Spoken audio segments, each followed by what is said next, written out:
If you're wondering what's happening in Canada, this will be an episode for you. We've got Jamie Shaw from the BC Compassion Club Society, also the Canadian Association of Medical Cannabis Dispensaries. She gives us her point of view on what's happening at the Vancouver level, as well as what's happening as far as federally regulated cannabis in Canada. Enjoy.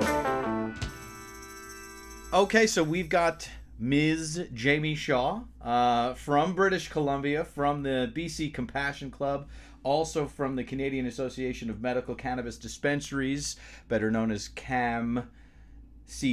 Jamie, thanks so much for giving us a few moments.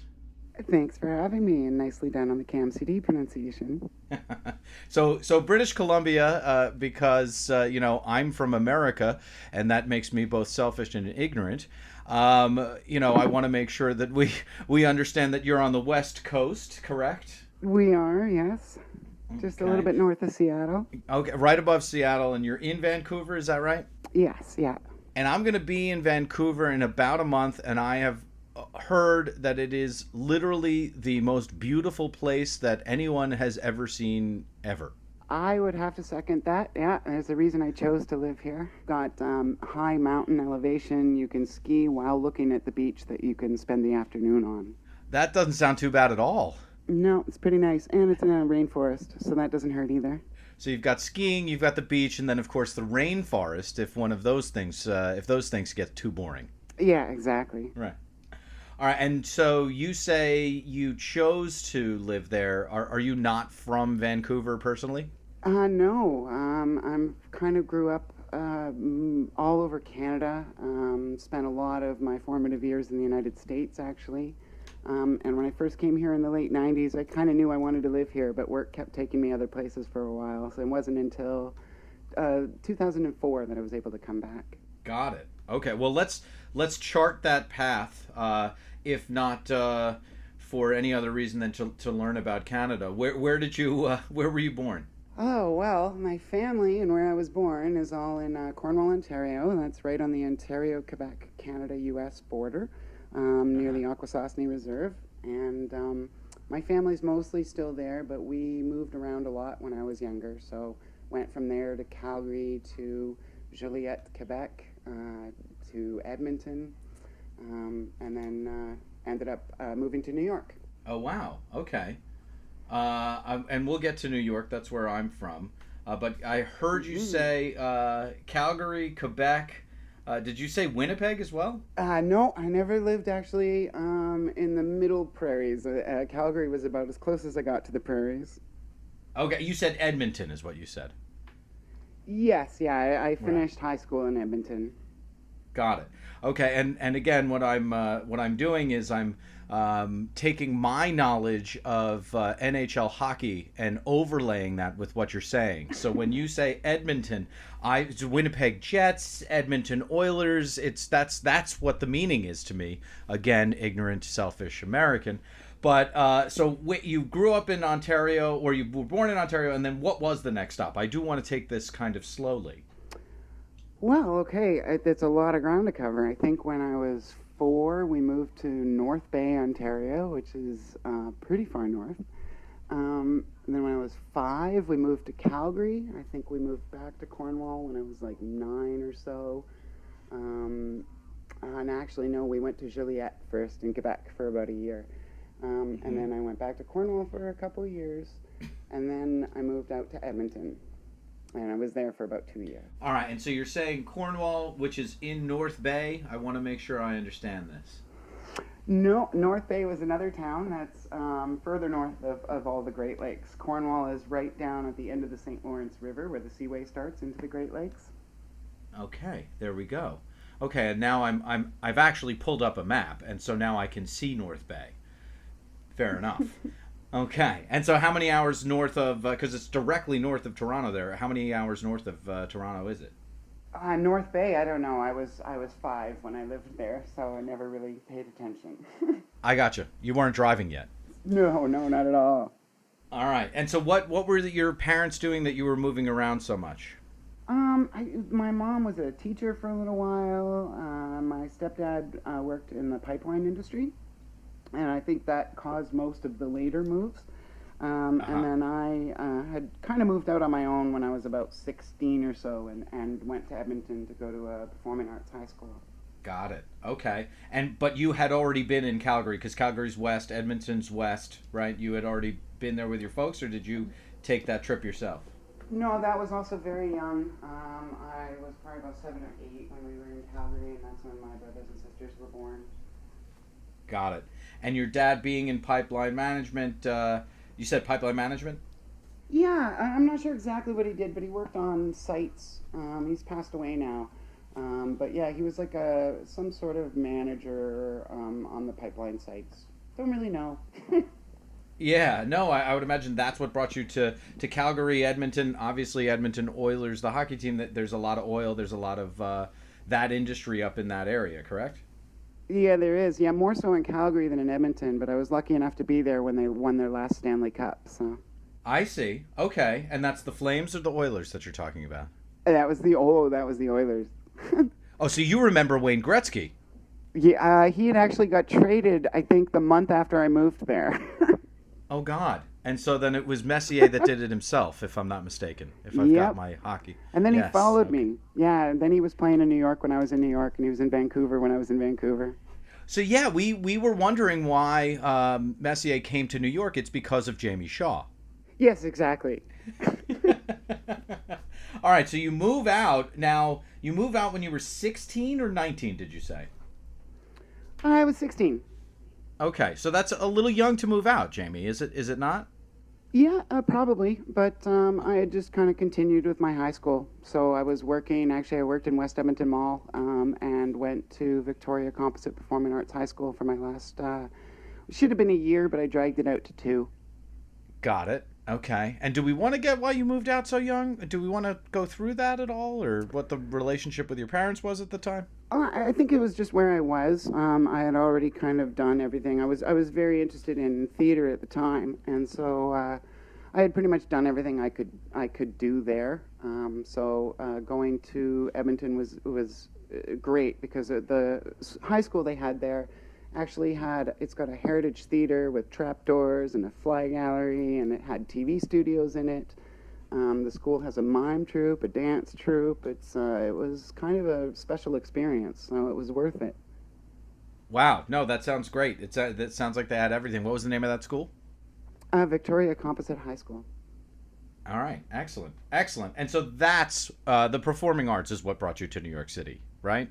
It was, yeah. I had moved back to Cornwall, and I had started a theater company that I believe is still running today. And then after I'd kind of set up the theater company, I went to school in New York. I went to the American Musical and Dramatic Academy. Got it. Okay. Now this theater company, this is where we started to showcase the entrepreneurial, I'm a leader, I'm going to start something, it's going to be great thing. What's the name of the theater company in Cornwall? It was called Dream Street Productions, and basically the focus was it was going to be all young people kind of doing plays that they thought were important to them and doing all of the jobs. And so it was going to be a way to pass on knowledge because in that town there's a lot of really talented performers that have come from there, but they tend to learn their skills and then move on. And so I was able to kind of come back and pass on some of that before I moved on. So you're saying you went back and forth? I moved back, after Edmonton, I moved to Cornwall. I set up the theater company. I was there probably for about a year and a half. I did the whole first season, and then I went to school in New York. Got it. All right, then let's get into that theater. As far as the first season was concerned, was it, what did you choose? What pieces did you choose for the season? Yeah, well, one was called Juvie by Jerome McDonough, who I believe is a writer from Texas. And it was a play. It was basically a series of monologues that were happening while all of these juvenile delinquents were in a holding cell. And that was put on as kind of a double bill with a play called Stage Stricken, which was like a farce. And so we would try and instead of doing a 2-act play, we would do 2 1-acts, and one would usually be pretty serious, and then the other one would be more of a comedy. Got it. And who was stage stricken by? So, I don't remember. It's a play from the 30s, and I can't remember who the author was. Okay, let's say Beckett. What's that? I said, let's say Samuel Beckett. Why not? Sure, why not? We were waiting for it. No, we should probably look that up, but we won't because we're talking about you and not that play. So as far as New York, I mean, how long did you spend here kind of trying to get that done? Not too long, actually. After my first, it was a pretty intensive school, and it was basically we got no holidays. We would get Sundays off, but we were working and rehearsing on those Sundays. And we weren't supposed to work outside of the school. After the first year, it was intensive, but it wasn't intensive enough for me. So a friend of mine and I, we started doing improv shows, and we also started putting on plays in the village. Aha. And yeah, okay. So where were you living in New York at the time? I was on 82nd and Broadway for most of the time. I think I lived in the Beacon Hotel probably for about 6 months as well. Okay, wait a second. So 82nd Broadway, that's the Upper West Side. And did you just say vacant hotel? The Beacon Hotel. Oh, the Beacon Hotel. That's a much different proposition than a vacant hotel. Yeah, no, that wouldn't... Well, I don't know. Vacant hotel might be kind of fun. Exactly. All right, so you're on the Upper West Side, but you're coming all the way down to the Village to do this improv stuff. Where were you doing in the Village? I think we did a show at the Duplex. We put on one called Billy Reprobate there. That was at a place called the Duplex. I don't even know if that's still there. Uh-huh. I'm not sure that it is, but go on. But yeah, I didn't stay in New York too long, actually. It was kind of... I actually ended up getting out of theater after New York. I was never a big fan of musicals. I always much more preferred experimental theater that was being put on by groups that weren't given a voice in major media. So that was always a lot more exciting to me. So New York, it was kind of like, well, you can do commercials or soap operas during the day and musicals at night, and then you can use that to go fund whatever you want. But that's not really the life I wanted to live. So I ended up coming back to Canada. Got it. Yeah. No, I mean, as far as, experimental theater, you said you were in the Village at the time. Did you check out the Worcester Group and all those guys or no? Oh yeah, there's still stuff going on, and of course I was really lucky. One of my teachers was a guy named Lou Chris, who actually was instrumental in Jean-Claude Van Itali's version of Chekhov that they put on like in the 60s. And Jean-Claude Van Itali is a playwright from the 60s that I had actually admired a lot before moving to New York, and didn't realize he was actually a protege of one of my teachers until after I had chosen that play to write a paper on. Interesting. Okay. So you did get the true theater experience here, and I guess what you're saying is it was true enough for you to say, I'm going back to Canada. Yeah, and it was also part of getting out of theater. I decided to, when I came back to Canada, I didn't know whether I was going to Toronto or Vancouver. Those were pretty much my options in terms of the industry at the time. And Toronto was closer to my family. I'd never been to Vancouver. So I chose Toronto, and it was great being there. I got more into film there, so I was doing more film and theater while I was in Toronto. But most of the people that I was working with and enjoying the most had all been coming from Vancouver, and kept telling me I needed to come to Vancouver. Got it. And then you went. And then I did, yeah. And I came out here, but I was only here, I guess, for about 2 years, and then I ended up splitting most of my time between Vegas and LA and working down there. And that was the film, because you had started with film and then now you were getting going with that, or no?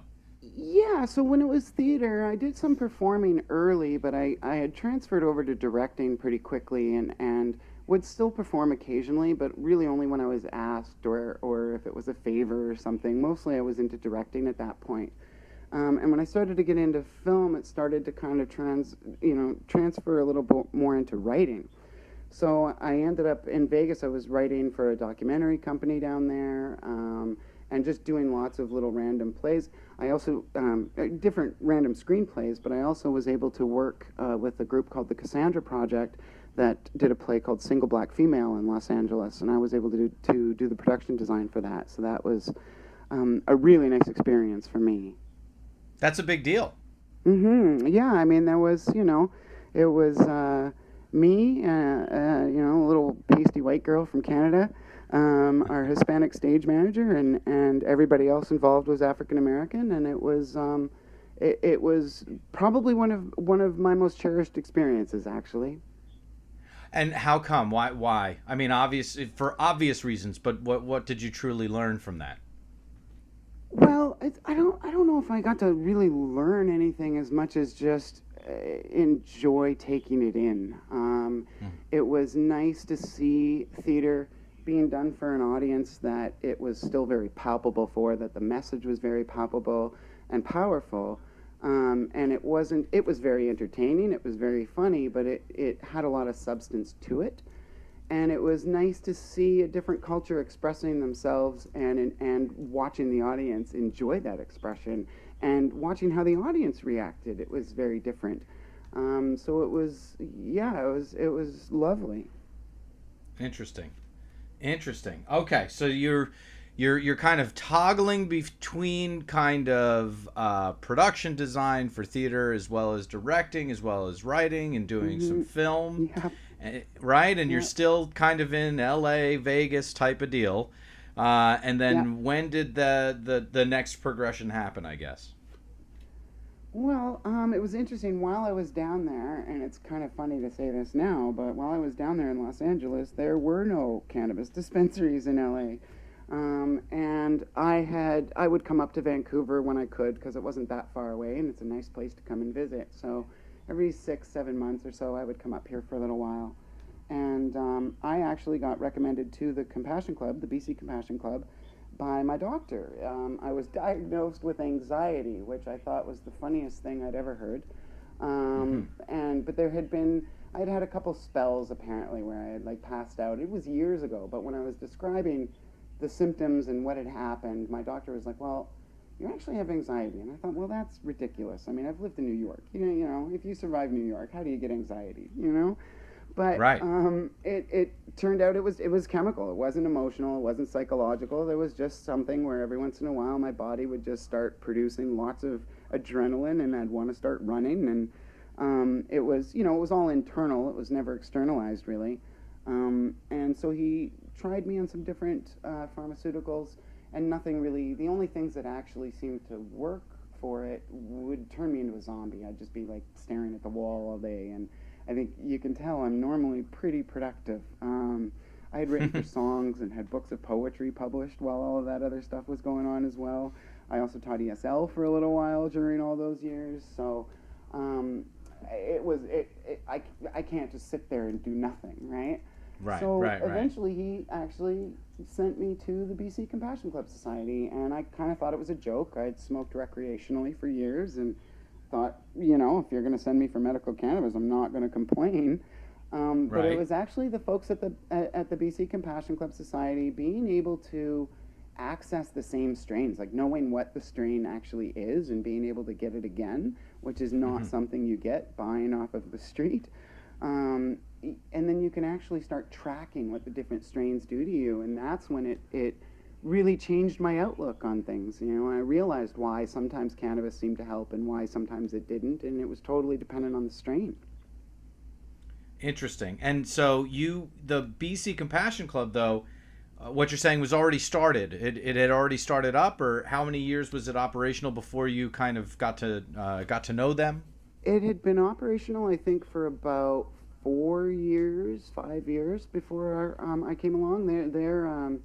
They're the first dispensary really to gain any kind of legal recognition in Canada. They got nonprofit society status in 1997, even though their mission was to provide cannabis for people. Right. Okay. So now let's kind of unpack cannabis in Canada, and kind of go back to the beginning. So you moved up to Canada. What year was that you kind of left LA/Vegas? 2004. Okay. So 2004, and BC, Compassion Society, or excuse me, the Passion Club. It's so different because it's the BCCC. How do you say it? That's the one. Oh, well, like I said, we usually just say BC Compassion Club Society, but you can also do BCCCS. There's an old SCTV joke about the Russian TV station 3CP1, so you can also say B3CS. B B3CS. That's not bad. That is not bad. And I love the fact that Rick Moranis and Joe Flaherty and Martin Short and right, who else was in the group there? Eugene Levy, right? John Candy, Harold Ramis. I mean, so those guys have to be comedy legends up there. They're comedy legends down here, right? I mean, are they royalty up there? Well, we've got a lot of comedy royalty up here, Jim Carrey, Kids in the Hall, Wayne and Schuster used to be the most popular act on the Ed Sullivan Show down there for generations. Right. And, Dan Aykroyd himself is also Canadian, right? And, of course, Lorne Michaels, and there's his partner, actually, is Wayne Schuster's daughter, so there's a connection there. There we go, and Mike Myers, and so the Canadians. Thanks for all the comedy. You're welcome, but thank you for Bill Hicks. Yeah. Oh, you're welcome. There you go. Fair enough. So So that's Second City, so that's fine. How did that come up? Sorry, I got very excited there for a minute. It was actually, we were just talking about how the Compassion Club name was pronounced. Right, BC, right. Okay, fair enough. So 1997, they attained status. So how long have there been kind of compassion clubs? How long have there been, medical dispensaries in Canada, as far as you know? I'll try and kind of give a history of the whole industry, like in terms of the continent, because the story really does start in San Francisco in '91. With a shop that opened up, and it was basically a collective. It was a bunch of HIV patients that were growing and selling to each other, and that kind of spread throughout the Bay Area, and at the same time that was happening in Vancouver as well, and throughout BC. And I think it was '96 when it was finally closed down. Dennis Perron had taken it over by that point, and the DEA closed it down. And then, of course, later that year, California voted for medical cannabis. So I think the growth had really started there and didn't stop, basically, and that happened both in San Francisco and in BC. The oldest one in California right now, I believe, is Berkeley Patients Collective, and they're almost 14 years old. Sure. BC Compassion Club has been here, we just celebrated our 18th birthday.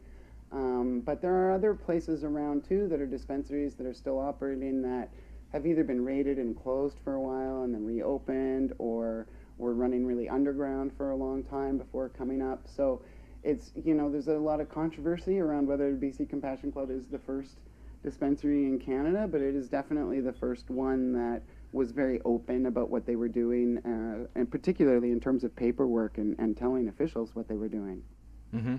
And I want to get to that in a minute, but I wasn't aware that kind of the Vancouver area was so closely tied to the history in San Francisco. It really is. I mean, both San Francisco and Vancouver had pretty high rates of HIV, pretty high rates of intravenous drug use, and it actually, in the 90s, it was declared a public health crisis in both of those places. So it's not really surprising to see things like safe injection sites and medical cannabis coming out of particularly in the early days of HIV, those patients were being failed by the pharmaceutical industry over and over again. So it's not surprising that they would turn back to a natural remedy that seemed to provide relief. But it is very much rooted in that. Yeah, no, that's a good point. And as far as the BC Compassion Club kind of starting to report because of that history to the federal authorities, that was kind of a surprise, I would imagine. How was that a first kind of received? Well, I mean, it was interesting. It wasn't there wasn't a lot of fanfare around it. There wasn't a lot of publicity. we had been pretty open with city officials and had started meeting with them, and have basically been meeting with them the whole time we've been there. Talked to police about what we were doing, and it didn't take long for them to actually see what we were doing and appreciate it. And it was one of the things that's been interesting about Vancouver in particular is that they developed a 4 pillars drug policy that is very forward, and it's a public health approach to drug policy that they've only been able to implement in little bits and pieces because it's at odds with what the federal government believes. And so that's why we see Supreme Court fights over Insight. They're angry because the city of Vancouver has regulated body rub parlors. They just announced 2 weeks ago that they're going to regulate dispensaries, so that's made the feds angry. So it's an interesting environment here. Absolutely, and we're aware of the relationship between Quebec and the federal government. I wasn't aware that there was a little bit of a rub between Vancouver and the feds. Kind of get further into that. Yeah, well, as I said, the Insight, which is I think the first supervised injection site in North America, had opened here in Vancouver and was running and doing great work for a long time. And then the federal government decided they wanted to interfere with that and try and shut it down. And so it led to a series of court cases that finally ended up in the Supreme Court, with Insight winning the right to remain open. But the federal government actually has managed to stop any further growth of that, of any other communities getting safe injection sites or of any more opening. So that is kind of indicative and probably the highest profile one. But even things like, there are actually vending machines in downtown Vancouver where you can get crack pipes for like $2. And the point of it is because it's about the cleanliness. And so there's things like that really just don't fit with the ideology of our current federal government in any way, shape, or form. And so it's led to a lot of tension over the years. As I said, there was another Supreme Court case recently when Vancouver finally decided that they couldn't have unregulated brothels in town, and so they decided to license body rub parlors to protect the people that were working there. And that's led to serious court challenges over and over again. So it's all coming to a head right now, I think, with the cannabis dispensaries. We've kind of been thrust into the middle of this long-going fight where nobody really wanted to take a side in terms of us publicly. Let's go back to the 4 pillars of that Vancouver's trying to establish. You said they're kind of having some success with it. Take us through the 4 pillars. Well, they've been trying for a long time. I mean, very basically, it's a harm reduction strategies. They think prohibition doesn't help them deal with any health issues and isn't effective with dealing with the criminal element. And so the 4 pillars is really about regulating currently illegal substances and putting them in a public health framework so that you can make sure that if people are doing it, they're doing it safely. They're not putting themselves at further risk beyond just the drug use or whatever it is that they're doing. And so it's really progressive in the way that it recognized a very long time ago that enforcement isn't working. And Vancouver Police and Vancouver Coastal Health have been really great at understanding these issues, actually, and working with the communities. It's one of the reasons why we have a good relationship with the police, is that they see when dispensaries open up, they don't have to worry anymore about maybe 10 to 20 random people that are going to be changing all the time, selling who knows what. If it's, we had recently had a case of somebody down on the downtown east side selling cannabis laced with fentanyl. That kind of stuff just does not happen if you've got even just a storefront, even if it's still illegal. Just having a place where customers can point to as where they got something from is of huge benefit.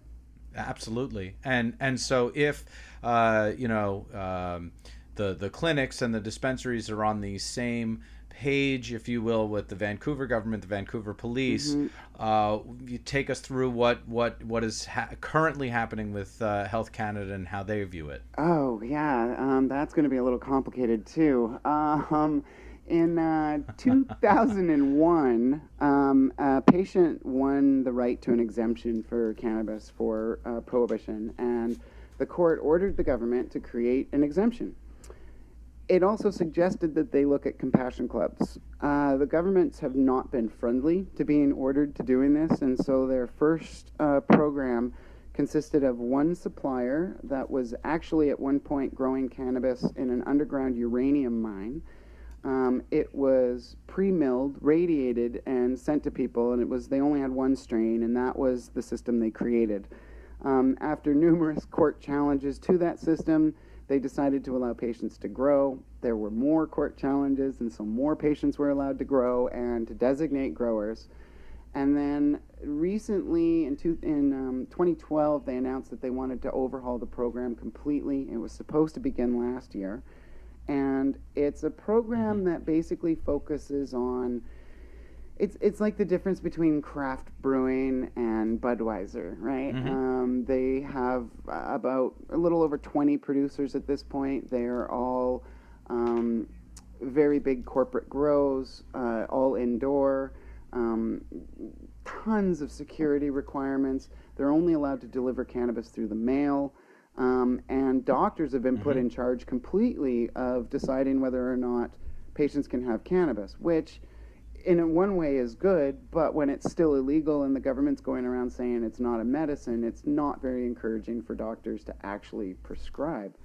So that's some of the basic problems with the system that they've tried to institute. There's been court injunctions stopping them from halting personal growing. So personal growing is still before the courts right now. It just went to federal court a little while ago, so we should be hearing a ruling on that very soon. In the meantime, some people that had a license under the old program are still allowed to grow. Some of them are not. In the new program, there's no edibles, but they tell people they can make edibles, but then there's no way to actually prove that you're legally entitled to have that. It's just a mess right now, and that also is before the Supreme Court. So the Supreme Court should be weighing in very soon on whether or not edibles are going to be allowed. Okay.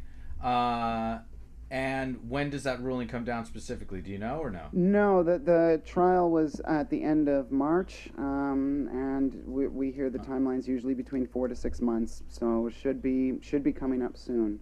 But in light of all of that, what's actually been happening, like that's in terms of the government program, but what's actually been happening is Vancouver went from 35 dispensaries to 91 in 2 years.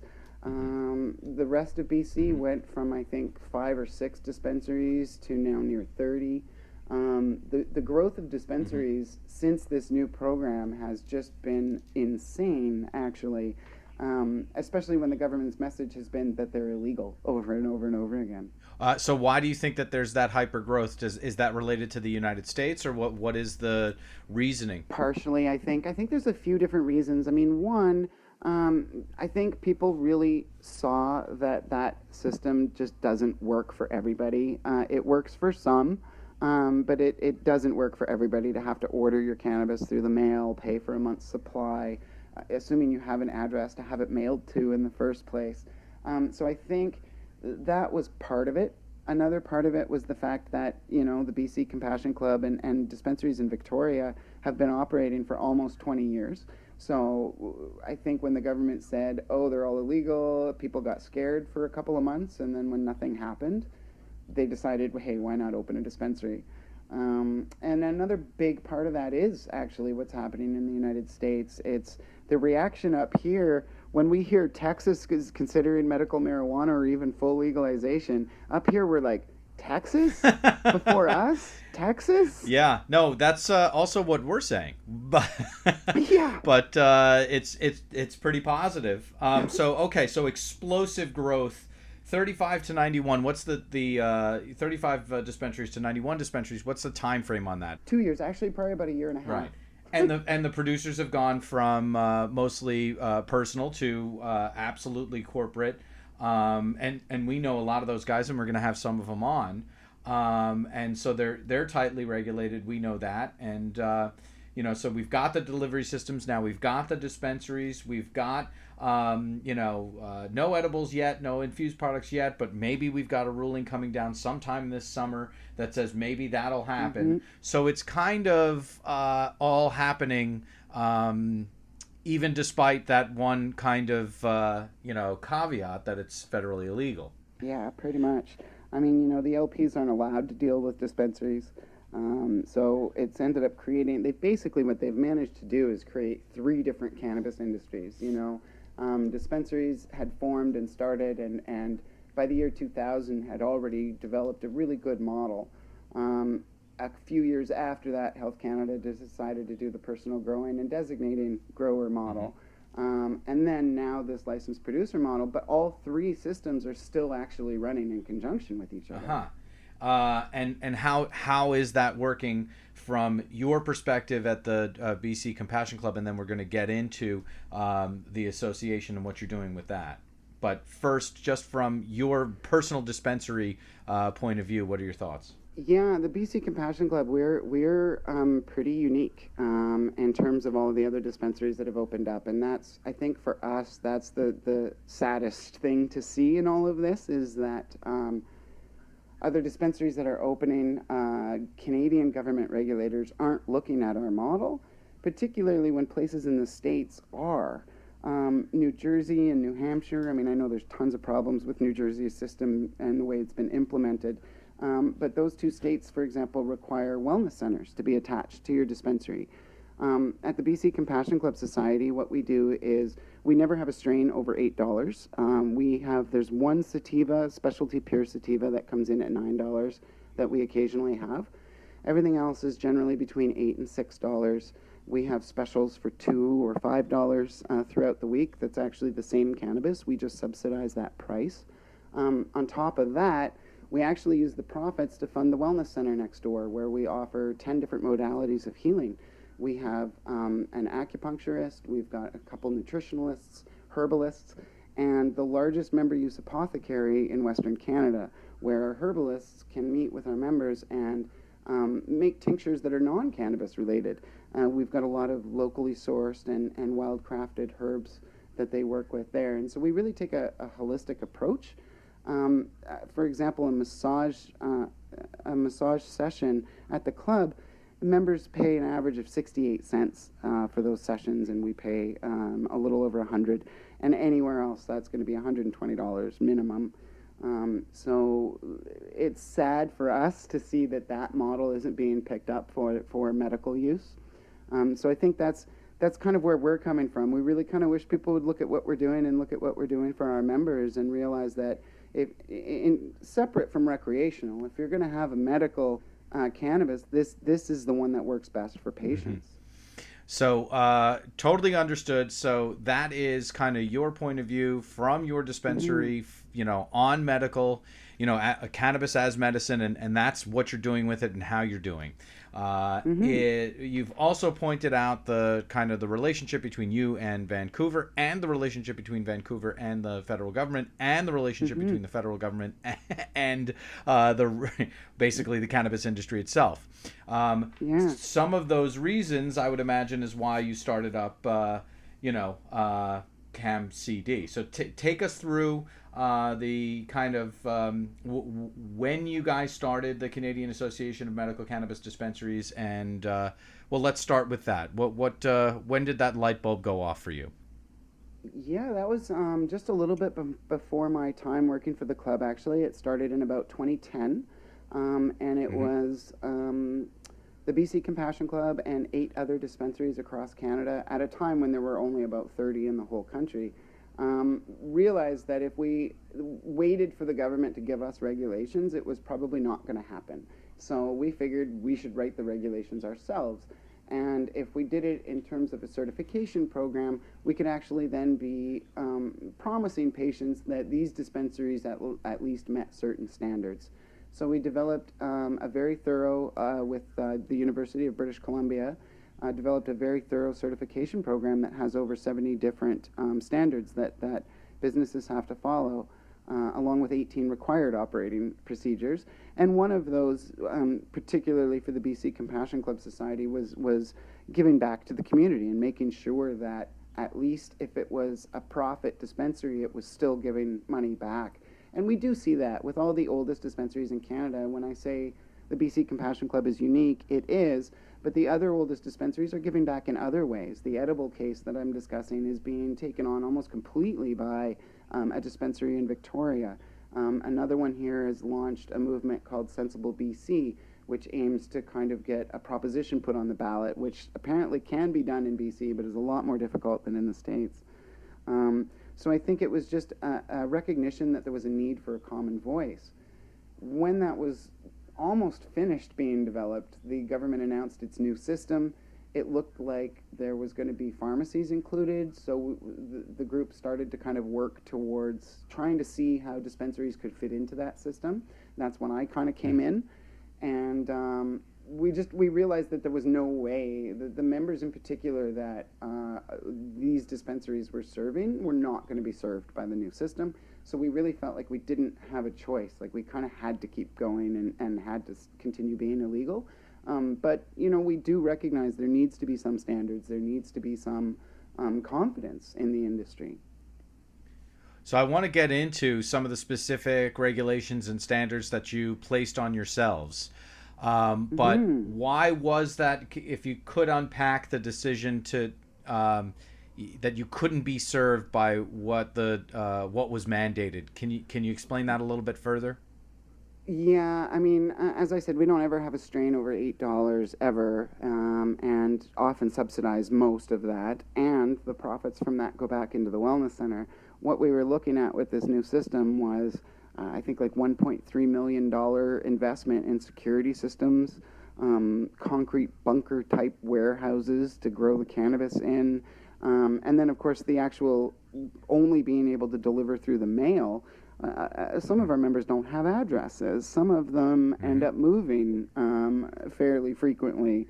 Some of them aren't living in places where they can trust that they're actually going to get their mail.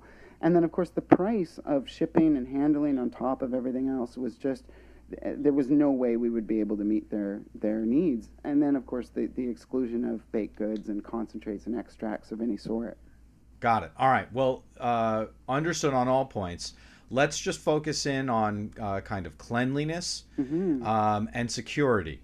Okay, so cleanliness, what regulations, what standards do you have on yourselves? Take us through the suite of things that you need to do. Okay, well, there are some exceptions in terms of whether what we tried to do when we wrote the standards is we didn't want to necessarily tell people what they had to do. So we kind of said what we wanted and then looked at seeing if what they did fit that model. So we want to make sure that there's no diversion. And so the way the BC Compassion Club handles that is they monitor usage and there's a strict no reselling policy.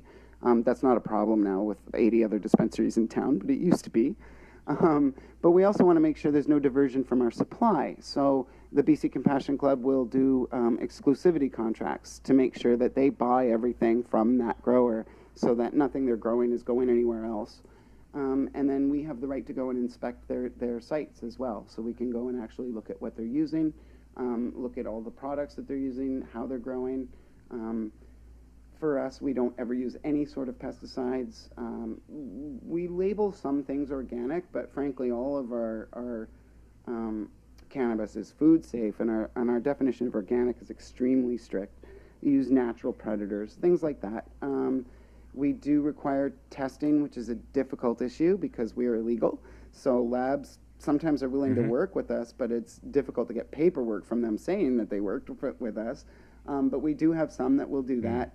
So we can go and test for, E. coli and bacteria and mold. We do those tests on everything. And then, of course, there's also like transfer procedures and handling procedures and security of it, all of that. Well, yeah. Now I do want to kind of go into security. So, for us here in the states, we understand what's happening with regulations and standards. We're trying to implement some standards ourselves, and so I wanted to make sure that we kind of honed in on exactly what you guys were doing as far as cleanliness. And it sounds like you do have that well in order. As far as security is concerned, what are some of the regulations, some of the standards you've placed on yourselves? A lot of that actually also kind of ties into patient rights and patient records, because we do want to make sure that you can guarantee that the information that you have is going to be secure and confidential. And as with the supply, what we've found over the years is one of the greatest security measures is people don't know it's there. If it's not a big warehouse with a sign on it, nobody knows what it is. And so that's actually been one of the greatest security measures. We had a story from a long time ago about one of our growers who they came home to find out that somebody had busted into their house. They apparently got to the basement, saw that there was stuff being grown there, and ran away from the house without doing anything at all, because they didn't know whose house they had just broken into. So that's actually the closest we've ever had to any kind of a security issue around our supply. And of course, we've got, safes and alarms and security cameras, of course. Right. Okay. All right. So that kind of sets us up for, for this Supreme Court ruling. What do you think is going to come down? What are people saying? What do people feel?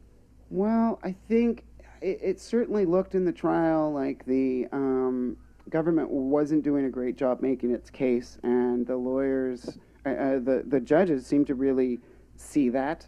So we'll hope that comes out in its ruling. But an interesting thing is, as of 2 weeks ago, when Vancouver decided that they were going to introduce licensing rules for dispensaries, even though they were still illegal, one of their rules was no edibles, of course, because it's still illegal, and it's before the court. But there's going to be public hearings starting probably before the judges render their decision. So there's going to be people telling council how important edibles are to them. And I would imagine it's going to be a pretty big chunk of people. So hopefully that'll influence them in some way. Yeah, and that seems to keep happening as far as the regulations, either on province level or federal level. There seems to be continued appeals to the courts. Yeah. So, from an external perspective, from my perspective outside on a macro level, all I can hear you saying is the cannabis industry keeps growing on the medical side of things. Mm-hmm. So with your prognosticator cap on, mm-hmm. What would you say is going to be the state of things 1 year from now, 2 years from now? Oh, wow. There's another big piece coming in the fall with a federal election, and we've got 3 major federal parties.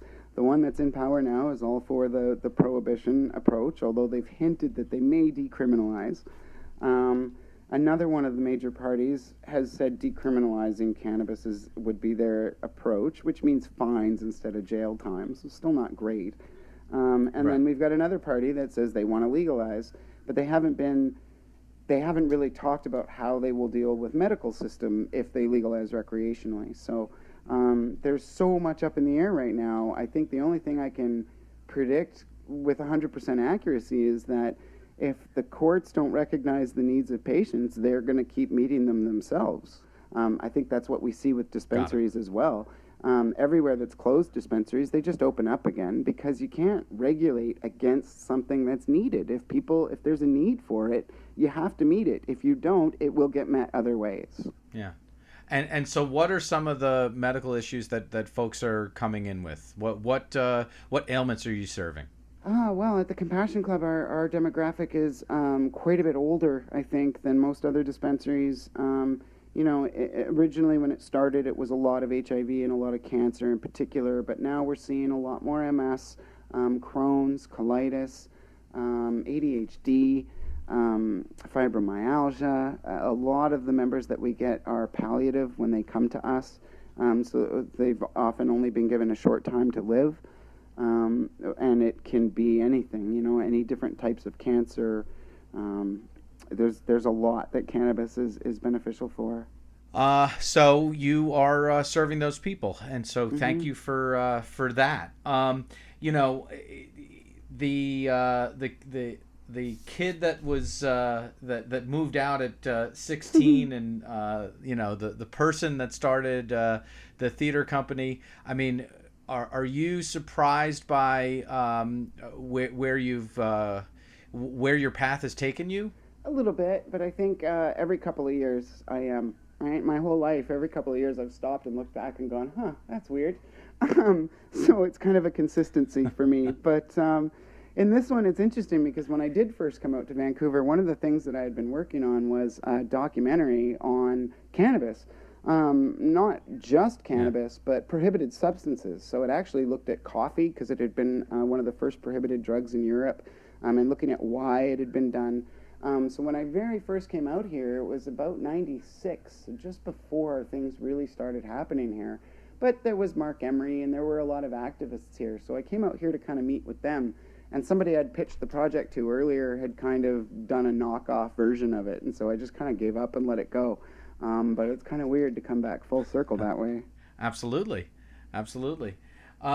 So I'm going to get to what has most surprised you specifically in cannabis, and what has most surprised you, in life. Those are kind of the last questions that we ask. But Hmm.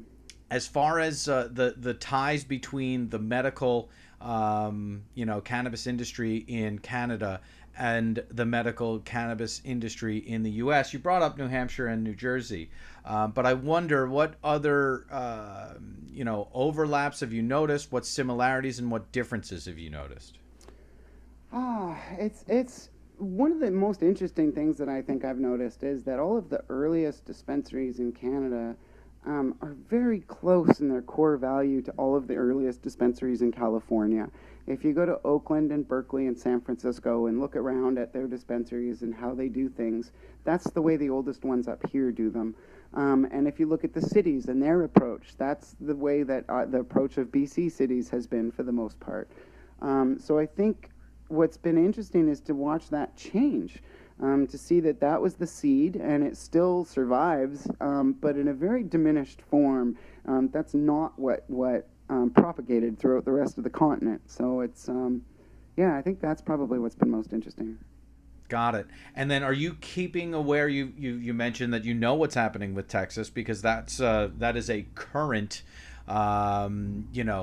news piece. Hmm. What else are you noticing of the the regulations that are happening, and the things that the legislation that's being considered here in the States, Well, from your perspective? yeah, I think the big one, and this is also interesting because during the Supreme Court case around the personal growing, the government of Canada brought in a U.S. expert who testified that all growth was in the cannabis industry was going towards big corporate growers and away from everything else, which I found very strange because that's not what I see. Louisiana just passed a bill to have dispensaries. Hawaii is working on their dispensary bill.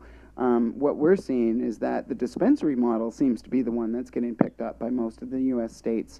And with mixed success, I would say Colorado seems to be doing pretty well. But if you look at Washington, they seem to be making the same mistakes that Canada has, where they had dispensaries and they've ignored them, and now they've regulated recreational dispensaries, but they're not suitable for medical patients, and now they're trying to close down the medical dispensaries because they didn't just close automatically.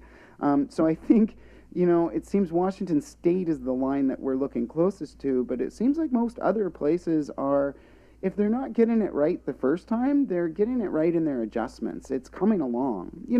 Again, with the exception of New Jersey or the odd place that's being interfered with, it seems to be, once people kind of see cannabis, see what it does, get a little more familiar with it, they realize it's not really a problem unless you make it a problem.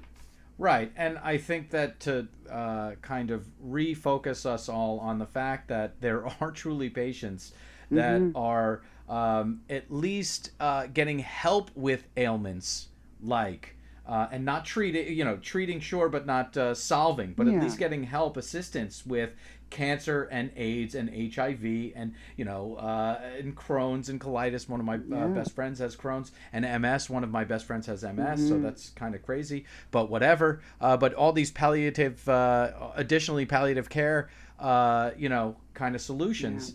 I feel like that's why it keeps going, and we need to refocus on that, because any news story down here usually focuses on the recreational side, usually focuses on the adult use side. Yeah, and it's the same here. Dispensaries are seen as, places for recreational users. And unfortunately, because of the regulatory system right now, some of them are. And there's nothing really wrong with that, other than the fact that because of legal reasons, they have to kind of pretend they're medical. And it would be a lot better if they didn't have to do that, frankly, because they are very different uses, very different concerns. I mean, I know that a lot of people argue that all use is therapeutic, but that doesn't necessarily mean it's medical use, right? If you are tracking certain strains, you need certain things for certain symptoms. That's very different than, if you're just looking to enjoy yourself in a less harmful way than alcohol, for example. Got it. And appreciate your point of view there. Let's get to those final questions. As far as you did kind of touch on what's surprised you in cannabis, but let's retake it. Mm-hmm. As far as what has most surprised you industry wide, whether in Canada or just generally, what's most surprised you in cannabis? That's difficult because I don't get surprised very easily. Sometimes things don't turn out the way I thought. But even when I said it was interesting that the model that we've done in California and Vancouver is not really getting picked up or legislated properly, it's not really a surprise to me that corporations are getting involved or that there's going to be some sort of corporate control. That makes sense to a degree. Like, that's logical, whether you actually like that or not. That's the world we live in. So if you bring something into the system, that's what's going to happen. I think what's been surprising to me the most about cannabis actually is the way not. Even that's not surprising. Sorry, this is a really tough question, but it's like doctors are really slow to pick up on this, but that's not surprising because it's a plant medicine. I think the amount of ignorance out there that is still around this plant is frankly probably the most surprising, I would have to say. That does surprise me. Sometimes when I hear people talking and it's like, you're a doctor and you don't seem to know anything about this substance whatsoever, and that still continues. So I would have to say that's probably the most surprising. Well, we've all got our own weaknesses, and we all do our jobs each day. Mm-hmm. And I've had some experiences with doctors in the past who have not recommended things as simple as a no salt diet to help patients. And it's maybe just because it's not on their mind, and maybe it's just because they're not focused on it. So we'll do what we can to make sure that focus kind of rises to the top. As far as what's most surprised you, in life, you've been kind of all over Canada. You were here in New York and LA and Vegas, so you've experienced at least that version of the United States. Sorry, yeah, no, I've driven all across the north and all down the East Coast as well, yeah. Okay. And so the north, so what, Idaho and Montana and North Dakota and, Yeah, drove through there. All that, or? Yeah, spent a long time in Montana, actually, while Minnesota. I was driving through there. Yeah, Painted Desert, North Dakota, yeah. My brother-in-law is from Montana. That place is also unbelievably beautiful. Yeah, it really is. And there's no speed limit during the day. No, there isn't. That's exactly right. It was very surprising to me how much Montana and Germany had in common when I was driving a car there. But as far as life, I mean, yes, okay, great. So you've even experienced more of the states. What's kind of surprised you most? Louisiana. I would have to say Louisiana really, like, while everybody's been having their reaction to Texas, Yeah. I'm like, New Orleans makes sense, but the rest of Louisiana actually voted for cannabis dispensaries? That just kind of blew my mind a little bit. And Rhode Island and Delaware. You wouldn't expect. That's exactly right. Say that Yeah. that's been surprising. These little places that we don't normally, they're not normally on the radar as being progressive places. They're not normally on the radar at all. And coming out and making the think Puerto Rico, Guam, that's been a little surprising. Good. But that's still the cannabis answer. I'm more interested in you as a person. What's your yes. what's your biggest surprise in life? That I'm here. Honestly, that if you look at the twists and turns that my life have taken, I'm happy to be here. I feel it all informs why I'm here, and I'm really glad to be able to do it. Well, then that's good. That's it. You seem like a very positive person, Jamie. Well, thank you. It's sunny here. Spring, winter's ended. So That does help. And we did, just have an entire conversation. This was the first conversation that we've ever had, so I feel like we did all right. I think so, yes. I want to know more about you now, though. Well, we'll talk about it in July. How about that? Sounds good. Thanks so much for your time this morning, Jamie. And like we said, we'll see you down the line. Thank you, Seth. Bye-bye. So there you have it, a Canadian history lesson, at least in cannabis. Also, good to hear what Vancouver Dispensary's point of view is on what's happening here in the States. Got a good sense of where that Supreme Court ruling is in Canada and the relationship between Vancouver and the federal government. So, good show.